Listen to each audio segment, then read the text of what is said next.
Hello friends, welcome to my channel. Today home tips la என்ன டிப்ஸ்னு பார்த்தலாமா வாங்க பார்க்கலாம்.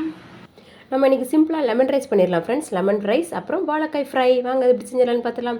தேவையான அளவு எண்ணெய் சேர்த்துக்கலாம். கடுகு உளுந்தம்பருப்பு சேர்த்து தாளிச்சாச்சு. இப்போ நம்ம தாளிக்கிறதுக்காக எக்ஸ்ட்ரா பருப்பு உளுந்தம்பருப்பு சேர்க்குறோம். வேர்க்கடலை அப்புறமா துவரம்பருப்பு. கடலைப்பருப்பு இல்லை அப்படின்னா துவரம்பருப்பு சேர்த்துக்கலாம் ஃப்ரெண்ட்ஸ். ரெண்டுமே டேஸ்ட் நல்லாயிருக்கும். பூண்டு ஒரு 5 பல் சின்ன சின்னதாக கட் பண்ணிவிட்டு சேர்த்து வதக்கியிருக்கேன். அப்புறமா நம்ம லெமன் புளிஞ்சு எடுத்துக்கலாம். விதை இல்லாமல் எடுத்துக்கோங்க. எடுத்துகிட்டு நம்ம ஃபுல்லாக தாளித்து விட்டுறலாம். தேவையான அளவு தண்ணி சேர்த்துக்கலாம். மஞ்சள் தூள் அப்புறம் தேவையான அளவு உப்பு 2 வத்தலை கிள்ளி போட்டிருக்கேன் ஃப்ரெண்ட்ஸ். அவ்வளோதான், எல்லாம் நம்ம கொதிச்சு ரெடி ஆயிடுச்சு. இப்போ நம்ம ரெடி பண்ணி வச்சுருக்க சாதத்தை போட்டு கிளறி எடுத்துடலாம். சூப்பராக சிம்பிளாக நமக்கு லெமன் ரைஸ் ரெடி ஆயிடுச்சு. இப்போ நம்ம வாழைக்காய் ஃப்ரை பார்த்துடலாமா. வாழைக்காய் எண்ணெய் கட் பண்ணி வெந்நீரில் போட்டு வேக வச்சு அப்புறமா மசாலா போட்டு எடுத்து வச்சுருக்கேன் ஃப்ரெண்ட்ஸ். இப்போ நம்ம அதை எண்ணெயில் போட்டு பொரிச்சு எடுத்துடலாம்.